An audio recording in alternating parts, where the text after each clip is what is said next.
ನಮಸ್ಕಾರ, the file ಎಕ್ಸ್ಪ್ಲೇನರ್ಗೆ ಸ್ವಾಗತ. ನಾನು ಪಲ್ಲವಿ ಶಂಕರ್. ಈಗಂತೂ ಕ್ರಿಕೆಟ್ ಅಭಿಮಾನಿಗಳಿಗೆ ಹಬ್ಬ ಅಂದ್ರೆ ಹಬ್ಬ. ಒಂದ್ ಕಡೆ ತಮ್ಮ ನೆಚ್ಚಿನ ಟೀಮ್ ಆಟ ಆಡೋದು, ಗೆಲ್ಲೋದು, ಸೋಲೋದು, ಇದ್ರ ಬಗ್ಗೆನೇ ನಡೀತಾ ಇರುತ್ತೆ. IPL ಹಂಗಾಮ ಶುರು ಆಗ್ಬಿಟ್ಟಿದೆ. ಮೊನ್ನೆ RCB CSK ಮ್ಯಾಚ್ ನಡೀತು. ಸಖತ್ ಥ್ರಿಲ್ಲಿಂಗ್ ಆಗಿತ್ತು. ಎಲ್ಲರೂ ಕೂಡ ಕಾತ್ರದಿಂದ ಕಾದು ನೋಡ್ತಾ ಇದ್ರು. ಸ್ಟೇಡಿಯಂನಲ್ಲಿ ಕಿಕ್ಕಿರಿದು ಜನ ಸೇರಿದ್ರು. ಮತ್ತೊಂದು ಕಡೆ ಮನೆಯಲ್ಲೇ ಕುತ್ಕೊಂಡು ನೋಡುವಂತ ಕೋಟ್ಯಾಂತರ ಅಭಿಮಾನಿಗಳು ಕೂಡ ಇದ್ರು. ನಾನು ಕೂಡ ನೋಡ್ತಾ ಇದ್ದೆ CSK ಮತ್ತು RCB ಮ್ಯಾಚ್ ನಲ್ಲಿ ಯಾವ ರೀತಿ RCBಯ ಆಟಗಾರ ಡೇವಿಡ್ ಬಾಲ್ ಅನ್ನ ಸ್ಟೇಡಿಯಂನಿಂದ, ಚಿನ್ನಸ್ವಾಮಿ ಸ್ಟೇಡಿಯಂನಿಂದನೇ ಆಚೆ ಹೊಟ್ಟೋಯ್ತು. ಆ ಬಾಲ್ ಕೂಡ ಒಂದಷ್ಟು ಹುಡುಗರಿಗೆ ಸಿಕ್ಕಿದ್ಯಂತೆ. ಇದೇನಿದು, ದಿ ಫೈಲ್ ಅವರು ಈ ಇನ್ವೆಸ್ಟಿಗೇಟಿವ್ ಜರ್ನಲಿಸಂ ಮಾಡ್ತಾ ಇದ್ರು. ಕೆಲ ಡಾಕ್ಯುಮೆಂಟ್ಸ್ ಗಳನ್ನ ತಂದು ನಮಗೆ ಮಾಹಿತಿಯನ್ನ ಕೊಡ್ತಾ ಇದ್ರು. ಕುತ್ಕೊಂಡು ಈಗ IPL ಬಗ್ಗೆ ಮಾತಾಡ್ತಾ ಇದ್ದಾರೆ, ಬಾಲ್ ಬಗ್ಗೆ ಮಾತಾಡ್ತಾ ಇದ್ದಾರೆ, ಸ್ಟೇಡಿಯಂ ಬಗ್ಗೆ ಮಾತಾಡ್ತಾ ಇದ್ದಾರೆ ಅಂತ ಶಾಕ್ ಆಗಕ್ ಹೋಗ್ಬೇಡಿ. ನಾನೀಗ ಹೇಳಕ್ ಹೊರಟಿರೋ ವಿಚಾರನೇ ಬೆಂಗಳೂರಿನ ಚಿನ್ನಸ್ವಾಮಿ ಸ್ಟೇಡಿಯಂ. ನೀವೀಗ ಈ ಸ್ಟೇಡಿಯಂನ ಏನ್ ನೋಡ್ತಾ ಇದ್ದೀರಲ್ಲ, ಇದು 17 ಎಕರೆ 11 ಗುಂಟೆಯ ವಿಸ್ತೀರ್ಣ ಹೊಂದಿರುವಂತ ಜಾಗ. ಈ ಜಾಗವನ್ನ KSEಗೆ ಲೋಕೋಪಯೋಗಿ ಇಲಾಖೆ 99 ವರ್ಷಗಳ ಕಾಲ ಗುತ್ತಿಗೆ ಆಧಾರದ ಮೇಲೆ ಇಂತಿಷ್ಟು ನೀವು ವಾರ್ಷಿಕವಾಗಿ ಬಾಡಿಗೆಯನ್ನ ಕಟ್ಟಬೇಕು, ಅಂದ್ರೆ ಇಯರ್ಲಿ ನೀವು ಇಷ್ಟು ಬಾಡಿಗೆಯನ್ನ ಕಟ್ಟಿ ಅಂತ ಹೇಳಿ ಕೊಟ್ಟಿದೆ. ಇತ್ತೀಚೆಗೆ 2019-20ರಲ್ಲಿ 19,000 ರೂಪಾಯಿಗಳಷ್ಟು ಬಾಡಿಗೆಯನ್ನ ಕೊಡಬೇಕು ವಾರ್ಷಿಕವಾಗಿ ಅಂತ ಹೇಳಿ ಲೋಕೋಪಯೋಗಿ ಇಲಾಖೆ ಕೊಟ್ಟಿದೆ. ಇದು ನಾನು ನಿಮಗೆ ಕೆಲವೊಂದು ವರದಿಯನ್ನ ಆಧರಿಸಿ ಹೇಳ್ತಾ ಇರೋದು. ಈ ಸ್ಟೇಡಿಯಂನ ವಿಸ್ತೀರ್ಣ, ಎಷ್ಟು ವರ್ಷ ಗುತ್ತಿಗೆ ಕೊಟ್ಟಿದ್ದಾರೆ, ಇದೆಲ್ಲ ಯಾಕೆ ಬೇಕು IPLಗೆ ಅಂತ ನೀವು ಯೋಚನೆ ಮಾಡ್ಬೋದು. ಈಗ ಮ್ಯಾಟ್ರನ್ನ ನಾನು ಹೇಳ್ತಾ ಹೋಗ್ತೀನಿ. ಸಖತ್ ಇಂಟ್ರೆಸ್ಟಿಂಗ್ ಆಗಿದೆ, ಕೇಳಿಸ್ಕೊಳ್ಳಿ. ಚಿನ್ನಸ್ವಾಮಿ ಸ್ಟೇಡಿಯಂನ ಎಷ್ಟು ವಿಸ್ತೀರ್ಣ ಇದೆ ಅಂತ ನಾನು ನಿಮ್ಗೆ ಹೇಳಿದೆ, ಎಷ್ಟು ಬಾಡಿಗೆ ಕೊಟ್ಟಿದ್ದಾರೆ ಅಂತ ಹೇಳಿದೆ. ನೋಡಿ, IPL ಅನ್ನೋದು ಕೇವಲ ಈಗ ಆಟ ಆಗುಳ್ತಿಲ್ಲ. ನಾವೇನ್ ಅನ್ಕೋತೀವಿ, ಈ IPL ಅನ್ನೋದು ಒಂದಷ್ಟು ಟೀಮ್ ಇರುತ್ತೆ, ಆ ಟೀಮ್ಗಳು ಈ ಟೀಮ್ ಜೊತೆ ಆಟ ಆಡುತ್ತೆ. ಗೆದ್ರೆ ಖುಷಿ, ಸೋತ್ರೆ ಬೇಜಾರಾಗುತ್ತೆ. ಅದರಲ್ಲೂ RCB ಗೆದ್ರೆ ಒಂದ್ ರೀತಿ ಹಬ್ಬ ಆಗ್ಬಿಡುತ್ತೆ. ಹಾಗೆ ನಮ್ಮ ನೆಚ್ಚಿನ ಆಟಗಾರರನ್ನ ನೋಡಿದ್ರೆ ಖುಷಿ ಆಗುತ್ತೆ. ಇಷ್ಟೇ IPL, ಒಂದ್ ರೀತಿ ಎಂಟರ್ಟೈನ್ಮೆಂಟ್ ಅಂತ ಹೇಳಿ ನಾವು ಅಂದ್ಕೋತೀವಿ. ಆದ್ರೆ ಅದಲ್ಲ. ನಾವು ಊಹೆಗೂ ಮಾಡದೇ ಇರುವಂತ ಕೋಟ್ಯಾಂತರ ರೂಪಾಯಿ ಬಿಸ್ನೆಸ್ ಈ IPL ನಲ್ಲಿ ನಡೆಯುತ್ತೆ. ಊಹೆ ಮಾಡೋದಕ್ಕೆ ಸಾಧ್ಯನೇ ಇಲ್ಲ. ಬಿಲಿಯನ್ ಗಟ್ಲೆ ಬಿಸ್ನೆಸ್ ನಡೆಯುತ್ತೆ. ನಾನು ನಿಮ್ಗೆ ಅದರ ರಿಪೋರ್ಟ್ ಹೇಳ್ತಾ ಹೋಗ್ತೀನಿ. ಯಾಕೆ ಹೇಳ್ತೀನಿ ಅಂತಾನು ಹೇಳ್ತೀನಿ. ಈ ಕೋಟ್ಯಾಂತರ ರೂಪಾಯಿ ಬಿಸ್ನೆಸ್ ನಡೀತಾ ಇದೆ. ಬ್ರ್ಯಾಂಡ್ ಪ್ರಾಯೋಜಕತ್ವ ಇರ್ಬೋದು, ಹಾಗೆ ಕೆಲವೊಂದು ಪ್ರೈವೇಟ್ ಚಾನೆಲ್ಗಳ ರೈಟ್ಸ್ ಇರ್ಬೋದು, ಟೆಲಿಕಾಸ್ಟ್ ಮಾಡೋದಕ್ಕೆ ಅಲ್ಲಿಂದ ಹಣ ಬರುತ್ತೆ. ಬೇರೆ ಬೇರೆ ಆಯಾಮದಿಂದ ಅವ್ರಿಗೆ ಆದಾಯ ಬರುತ್ತೆ. ಇಂಥದ್ರಲ್ಲೇ ಆದಾಯ ಬರುತ್ತೆ ಅಂತ ಹೇಳೋದಕ್ಕೆ ಆಗೋದಿಲ್ಲ. ಅಡ್ವರ್ಟೈಸ್ಮೆಂಟ್ ಇಂದನೂ ಕೂಡ ಬರುತ್ತೆ. ಕೆಲವೊಂದು ಒಪ್ಪಂದಗಳಿಂದಲೂ ಕೂಡ ಆ ಅಮೌಂಟ್ ಅನ್ನ ತಗೊಳ್ತಾರೆ. ನಾನು ಇದನ್ನ ಬರೀ ಸಾವಿರ ಲಕ್ಷದಲ್ಲಿ ಮಾತಾಡ್ತಾ ಇಲ್ಲ, ಬಿಲಿಯನ್ ಗಟ್ಲೆ ಬರುತ್ತೆ ಅಮೌಂಟ್ಸ್. ಆದ್ರೆ ಇಷ್ಟೆಲ್ಲ ಅಮೌಂಟ್ ಬರ್ತಾ ಇದೆಯಲ್ಲ, ಈ ಅಮೌಂಟ್ ಬಂದ್ರೂ ಕೂಡ ನಮ್ಮ ರಾಜ್ಯ ಸರ್ಕಾರಕ್ಕೆ ಬಿಡಿ ಗಾಸು ಕೂಡ ಕೊಡ್ತಾ ಇಲ್ಲ. ನಾನು ಆಲ್ರೆಡಿ ಹೇಳಿದೆ, 17 ಎಕರೆ 11 ಗುಂಟೆ ಜಮೀನಿನ ವಿಸ್ತೀರ್ಣ ಹೊಂದಿರುವಂತ ಈ ಸ್ಟೇಡಿಯಂನ 99 ವರ್ಷಗಳ ಕಾಲ ಗುತ್ತಿಗೆ ಆಧಾರದ ಮೇಲೆ ಕೊಟ್ಟಿದೆ ಲೋಕೋಪಯೋಗಿ ಇಲಾಖೆ ಅಂತ. ಎಷ್ಟು ರೂಪಾಯಿ ಕೊಟ್ಟಿದೆ? ಅಕಾರ್ಡಿಂಗ್ ಟು ಒಂದು ಪ್ರೈವೇಟ್ ವರದಿ ಪ್ರಕಾರ, ಒಂದು ಪ್ರೈವೇಟ್ ಚಾನೆಲ್ ವರದಿ ಪ್ರಕಾರ 19,000 ಅಂತ ಕೊಟ್ಟಿದ್ದಾರೆ. ಅಂದ್ರೆ ವರ್ಷದಿಂದ ವರ್ಷಕ್ಕೆ ಒಂದಷ್ಟು ಏರಿಕೆಯನ್ನು ಮಾಡ್ತಾರೆ. ಆದ್ರೆ ಇದುವರೆಗೂ ಎಲ್ಲೂ ಕೂಡ ಹಣವನ್ನ ಕೊಟ್ಟಿಲ್ಲ. ಹಾಗಿದ್ಮೇಲೆ ಇಷ್ಟು ವಹಿವಾಟನ್ನ ನಡೆಸ್ತಿದ್ದೀರಲ್ಲ, ಬಿಸ್ನೆಸ್ ಅನ್ನ ಮಾಡ್ತಾ ಇದ್ದೀರಲ್ಲ, ಯಾಕೆ ಕೊಟ್ಟಿಲ್ಲ ಅನ್ನುವಂತ ದೊಡ್ಡ ಪ್ರಶ್ನೆ. ಸರಿ, ನೀವೇನೋ ದುಡ್ಡನ್ನ ಕೊಟ್ಟಿಲ್ಲ, ಆದ್ರೆ ಲೋಕೋಪಯೋಗಿ ಇಲಾಖೆ ಇದೆಯಲ್ಲ, ಅದಾದ್ರೂ ಕೇಳ್ಬೇಕಿತ್ತಲ್ಲ, ನೀವ್ ಯಾಕೆ ಕೊಟ್ಟಿಲ್ಲ ನಮ್ಗೆ ಹಣವನ್ನ? ನೋಡಿ, ನಾವ್ ಇಂತಿಷ್ಟು ನಿಮ್ಗೆ ವರ್ಷಗಳ ಕಾಲ ಕೊಟ್ಟಿದ್ದೀವಿ, ನೀವು ಅಮೌಂಟ್ ಅನ್ನ ಕೊಡ್ಬೇಕು ಅಂತ ಯಾಕೆ ಲೋಕೋಪಯೋಗಿ ಇಲಾಖೆ ಹೇಳಿಲ್ಲ? ಇದು ಕೂಡ ಒಂದು ದೊಡ್ಡ ಪ್ರಶ್ನೆ. ಇದನ್ನೇ ನಾನು ನಿಮಗೆ ದಾಖಲೆ ಸಮೇತ ಎಕ್ಸ್ಪ್ಲೈನ್ ಮಾಡೋದಕ್ಕೆ ಹೋಗ್ತಾ ಇದ್ದೀನಿ. NYSE ಇದೆಯಲ್ಲ, ನ್ಯೂಯಾರ್ಕ್ ಸ್ಟಾಕ್ ಎಕ್ಸ್ಚೇಂಜ್, ಇದು ಈ ಬಿಸ್ನೆಸ್ ಅನ್ನ ಮಾಡುವಂತ ಯಾವುದೇ ಕಂಪನಿ ಇರ್ಬೋದು, ಅಥವಾ ಈಗ IPL ಬಗ್ಗೆ ಏನ್ ಹೇಳಿದೆ, ಇದ್ರ ಬಗ್ಗೆ ಒಂದಷ್ಟು ವರದಿಯನ್ನ ರಿಲೀಸ್ ಮಾಡುತ್ತೆ. ಅಂದ್ರೆ ಯಾವ್ಯಾವ ಕಂಪನಿಗಳು ತಮ್ಮ ಬ್ರ್ಯಾಂಡ್ ವ್ಯಾಲ್ಯೂನ ಇನ್ಕ್ರೀಸ್ ಮಾಡ್ಕೊಂಡಿದ್ದಾರೆ ಇಯರ್ಲಿ ಬೇಸ್ಡ್ ಅಂತ.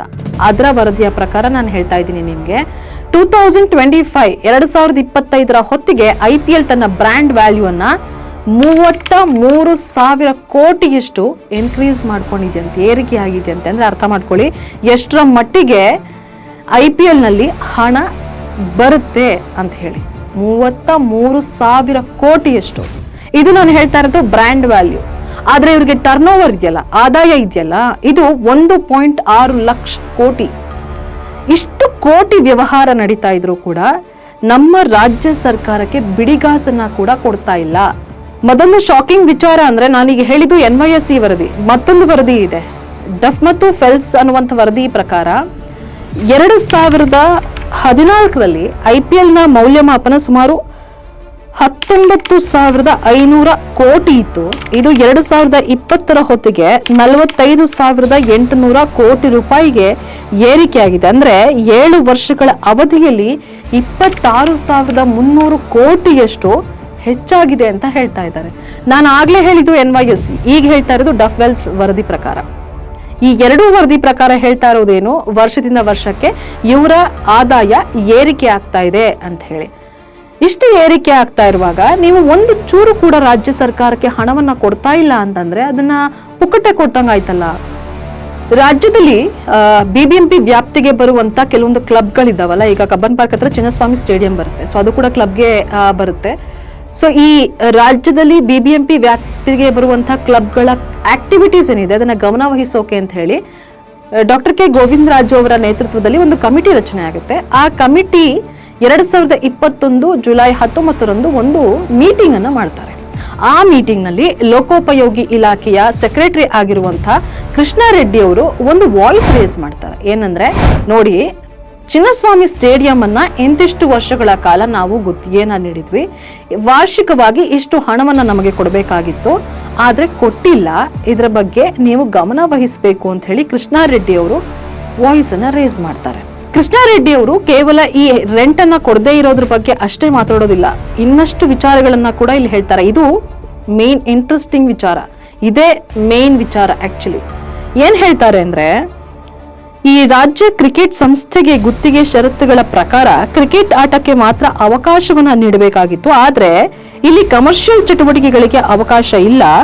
IPL ನಂತಹ ಕಮರ್ಷಿಯಲ್ ಚಟುವಟಿಕೆಗಳನ್ನು ನಡೆಸ್ತಾರೆ, ಇಲ್ಲಿ ಬಿಡ್ ಮಾಡಿ ಕೋಟ್ಯಾಂತರ ರೂಪಾಯಿಗಳು ವ್ಯವಹಾರವನ್ನ ನಡೆಸಲಾಗುತ್ತೆ, ಆದ್ರೆ ಸರ್ಕಾರಕ್ಕೆ ಬಾಡಿಗೆಯನ್ನ ಕೊಡೋದಿಲ್ಲ ಮತ್ತು ಆದಾಯದಲ್ಲಿನ ಒಂದು ಭಾಗವನ್ನ ಸಹ ಕೊಡೋದಿಲ್ಲ ಅಂತ ಹೇಳಿ ಕೃಷ್ಣ ರೆಡ್ಡಿ ಅವರು ಸಭೆಯಲ್ಲಿ ಮಾಹಿತಿಯನ್ನ ಕೊಡ್ತಾರೆ. ಕೃಷ್ಣ ರೆಡ್ಡಿ ಅವರು ಮೀಟಿಂಗ್ ನಲ್ಲಿ ಇದರ ಬಗ್ಗೆ ಪ್ರಸ್ತಾಪವನ್ನ ಮಾಡ್ತಾರೆ, ಆದ್ರೆ ಆ ಪ್ರಸ್ತಾಪ ಅಲ್ಲಿಗೆ ಉಳಿಯುತ್ತೆ, ಎಲ್ಲೂ ಕೂಡ ಇದರ ಬಗ್ಗೆ ಡಿಸ್ಕಷನ್ ಆಗೋದಿಲ್ಲ, ಮಿನಿಸ್ಟರ್ ಕೂಡ ಇದರ ಬಗ್ಗೆ ಕೇಳೋದಿಲ್ಲ. ನಾನು ಆಲ್ರೆಡಿ ನಿಮ್ಗೆ ಹೇಳ್ತಾ ಇದ್ದೆ ಎಷ್ಟರ ಕೋಟ್ಯಾಂತರ ರೂಪಾಯಿ IPLಗೆ ಹಣ ಬರುತ್ತೆ. ಈಗ ಕೃಷ್ಣ ರೆಡ್ಡಿ ಅವರು ಕೂಡ ಹೇಳಿದ್ದನ್ನೇ, ಇಲ್ಲೇ ಬಿಡ್ ಮಾಡ್ತಾರೆ, ಕೋಟ್ಯಾಂತರ ರೂಪಾಯಿ ಹಣವನ್ನ ಪಡೆದುಕೊಳ್ತಾರೆ ಅಂತ. ಆದ್ರೆ ಇವ್ರಿಗೆ ಈ ಕೋಟ್ಯಾಂತರ ರೂಪಾಯಿ ಬರೋದಾದ್ರೂ ಎಲ್ಲಿಂದ, ಇದ್ರ ಬಗ್ಗೆ ಕೂಡ ನಾನು ನಿಮ್ಗೆ ಹೇಳ್ತೀನಿ. ಈ IPL ನಂತಹ ಕಂಪನಿಗಳ, ಈ IPL ನಂತಹ ಆಟಗಳನ್ನ ನಡೆಸುವಾಗ ಪ್ರೈವೇಟ್ ಕಂಪನಿಗಳಿಗೆ ಕ್ರಿಕೆಟ್ ಫ್ರಾಂಚೈಸಿಗಳನ್ನ ಖರೀದಿಸೋಕೆ ಒಂದು ಅವಕಾಶವನ್ನ ಕಲ್ಪಿಸುತ್ತೆ ಈ IPL. ಅಂದ್ರೆ ಒಂದು ರೀತಿ ವ್ಯವಹಾರವನ್ನ ನಡೆಸ್ತಾರೆ. ಈ ಫ್ರಾಂಚೈಸಿಗಳನ್ನ ದೊಡ್ಡ ಅಮೌಂಟ್ಗೆ ಮಾರಾಟ ಮಾಡಿದಂತ ಸಂದರ್ಭದಲ್ಲಿ ಈ ಕಾರ್ಪೊರೇಟ್ ಕಂಪನಿಗಳಿದ್ದಾವಲ್ಲ, ಭಾರತೀಯ ಕ್ರಿಕೆಟ್ ನಲ್ಲಿ ಹೂಡಿಕೆ ಮಾಡೋದಕ್ಕೆ ಒಂದು ರೀತಿ ಅಟ್ರಾಕ್ಟ್ ಮಾಡ್ತಾರೆ. ಏನಂದ್ರೆ ಈ IPL ಬಿಡ್ ಆಗೋದನ್ನ ನೀವೆಲ್ಲರೂ ಕೂಡ ನೋಡಿರ್ತೀರಾ, ಕೆಲವೊಂದು ಕಂಪನಿಗಳು ಅದರಲ್ಲಿ ಭಾಗಿಯಾಗಿರ್ತಾರೆ. ಆ ಕಂಪನಿಗಳು ಭಾಗಿಯಾದಾಗ ತಮ್ಮ ಟೀಮ್ ಅನ್ನ ಕೂಡ ಪಡೆದುಕೊಳ್ತಾರೆ, ಅವರನ್ನ ಅಟ್ರಾಕ್ಟ್ ಮಾಡ್ತಾರೆ ಈ ಭಾರತದ ಕ್ರಿಕೆಟ್ ಸಂಸ್ಥೆ. ಅವರು ಪರ್ಚೇಸ್ ಮಾಡ್ತಾರೆ. ಪರ್ಚೇಸ್ ಮಾಡಿದಂತ ಸಂದರ್ಭದಲ್ಲಿ ಈ ದೊಡ್ಡ ಕಾರ್ಪೊರೇಟ್ ಕಂಪನಿಗಳಿಗೆ ಮತ್ತೆ IPLಗೆ ಒಂದ್ ರೀತಿ ಒಪ್ಪಂದಗಳಾಗುತ್ತೆ, ತಮ್ಮ ಆಧಿಪತ್ಯವನ್ನ ಸ್ಥಾಪಿಸ್ತಾರೆ. ಅಲ್ಲದೆ ದೊಡ್ಡ ದೊಡ್ಡ ಕಂಪನಿಗಳು ಸಹ ಈ ಆಟದ ಪ್ರಾಯೋಜಕವನ್ನ ಪಡೆದುಕೊಳ್ತಾರೆ. ಜಿದ್ದಿಗೆ ಬಿದ್ದವರಂತೆ ಹರಾಜ್ನಲ್ಲಿ ಈ ಆಟದ ಟೀಮ್ಗಳೇನಿದ್ದಾವೆ ಅದನ್ನ ಕೊಂಡ್ಕೊಳ್ತಾರೆ, ಅಂದ್ರೆ ಪರ್ಟಿಕ್ಯುಲರ್ ಆಟಗಾರನ ಕೊಂಡ್ಕೊಳ್ಳುವಂತ ಪ್ರಯತ್ನ ಕೂಡ ಮಾಡ್ತಾರೆ. ಇನ್ನು ಇದಕ್ಕಿಂತ ಹೆಚ್ಚು ಆದಾಯ ಬರಬೇಕು ಅಂದ್ರೆ ಈ BCCI ಟೆಲಿಕಾಸ್ಟ್ ಮತ್ತು ಆನ್ಲೈನ್ ಸ್ಟ್ರೀಮರ್ಸ್ ಗಳಿಂದ ಭಾರಿ ಮೊತ್ತದ ಪ್ರಾಫಿಟ್ ಅನ್ನು ಪಡೆದುಕೊಳ್ತಾರೆ. ಇದರಿಂದ ಗಳಿಸಿದಂತ ಆದಾಯವನ್ನ ತಮ್ಮ ಶುಲ್ಕವನ್ನ ಪಡೆದುಕೊಳ್ಳೋದಕ್ಕೆ BCCI ಉಳಿದ ಮೊತ್ತವನ್ನ ಎಲ್ಲಾ IPL ತಂಡಗಳಿಗೆ ಡಿಸ್ಟ್ರಿಬ್ಯೂಟ್ ಮಾಡ್ತಾರಂತೆ. ಅಷ್ಟೇ ಅಲ್ಲ, ಈ ತಂಡಗಳಿಗೆ ಹಂಚುವಂತ ಹಣ ಏನಿದೆಯಲ್ಲ ಅದನ್ನ ತಮ್ಮ ಟೋಟಲ್ ಪ್ರಾಫಿಟ್, ಇವ್ರಿಗೆ ಎಷ್ಟು ಟೋಟಲ್ ಪ್ರಾಫಿಟ್ ಬಂದಿರುತ್ತಲ್ಲ ಅದ್ರಲ್ಲಿ 60-70% ಆದಾಯವನ್ನ ಬರೀ ಟೆಲಿವಿಷನ್ ರೈಟ್ಸ್ ನಿಂದಲೇ ಗಳಿಸುತ್ತೆ ಅನ್ನೋದನ್ನ ಒಂದು ಖಾಸಗಿ ಸುದ್ದಿವಾಹಿನಿ ವರದಿ ಮಾಡಿದೆ. ನಾವಿಲ್ಲಿ ಮೇನ್ ಆಗಿ ಅಬ್ಸರ್ವ್ ಮಾಡ್ಬೇಕಾಗಿರೋದು, ಒಂದು ಪಬ್ಲಿಕ್ ಪ್ರಾಪರ್ಟಿಯನ್ನ ನೀವು ಯಾವ ರೀತಿ ಪುಕ್ಕಟ್ಟೆಯಾಗಿ ಕೊಟ್ಬಿಟ್ಟಿದ್ದೀರಾ ಅಂತ ಹೇಳಿ ಅದ್ರ ಬಗ್ಗೆ ಗಮನ ವಹಿಸ್ತಾ ಇಲ್ಲ. ಒಂದು ಮೀಟಿಂಗ್ ಮಾಡ್ತೀರಾ, ಮೀಟಿಂಗ್ ನಲ್ಲಿ ಅದ್ರ ಬಗ್ಗೆ ಪ್ರಸ್ತಾಪ ಮಾಡಿದ್ರು ಅದ್ರ ಬಗ್ಗೆ ಏನು ತಲೆನೇ ಕೆಡಿಸ್ಕೊಳ್ಳೋದಿಲ್ಲ. ಹಾಗಿದ್ರೆ ಇದನ್ನ ನೀವು ಹಾಕಿರುವಂತ ರೂಲ್ಸ್ ಅಂಡ್ ರೆಗ್ಯುಲೇಷನ್ ಅನ್ನ ಖುದ್ದಾಗಿ ನೀವೇ ಉಲ್ಲಂಘನೆ ಮಾಡ್ತಾ ಇದ್ದೀರಾ. KC ಇಂದ ನೀವು ಯಾವುದೇ ರೀತಿಯಾದಂತ ಅಮೌಂಟ್ ಅನ್ನ ಪಡ್ಕೊಳ್ತಾ ಇಲ್ಲ. ಇಷ್ಟು ದೊಡ್ಡ ಮಟ್ಟದ ವ್ಯವಹಾರ ನಡೀತಾ ಇದ್ರು ಕೂಡ ಹಣವನ್ನ ಪಡ್ಕೊಳ್ದೆ ಆರಾಮಾಗಿ ಚಿನ್ನಸ್ವಾಮಿ ಸ್ಟೇಡಿಯಂ ಅನ್ನ ಬಿಟ್ಕೊಟ್ಟಿದ್ದೀರಲ್ಲ, ಇದು ಎಷ್ಟರ ಮಟ್ಟಿಗೆ ಸರಿ ಅನ್ನೋದಷ್ಟೇ ಇಲ್ಲಿ ನಮ್ಮ ಒಂದು ಪ್ರಶ್ನೆ. ನಮ್ಮ ಈ ಪತ್ರಿಕೋದ್ಯೋಗ ಸಮಾಜಕ್ಕೆ ಒಳಿತಾಗಿದೆ ಅಂತ ಭಾವಿಸಿದ್ದಲ್ಲಿ ನಮಗೆ ಒಂದು ಸಣ್ಣ ದೇಣಿಗೆ ಮೂಲಕ ನಮ್ಮ ಬೆನ್ನನ್ನು ತಟ್ತೀರಾ ಅಂತ ಭಾವಿಸ್ತೀನಿ. ಡಿಸ್ಕ್ರಿಪ್ಷನ್ ಕೊನೆಯಲ್ಲಿ ಒಂದು QR ಕೋಡ್ ಅನ್ನ ಡಿಸ್ಪ್ಲೇ ಮಾಡಿದ್ದೀವಿ. ಅದನ್ನು ಸ್ಕ್ಯಾನ್ ಮಾಡೋ ಮೂಲಕ ನೀವು ನಮಗೆ ದೇಣಿಗೆಯನ್ನು ಅರ್ಪಿಸಬಹುದು. ನಮಸ್ಕಾರ.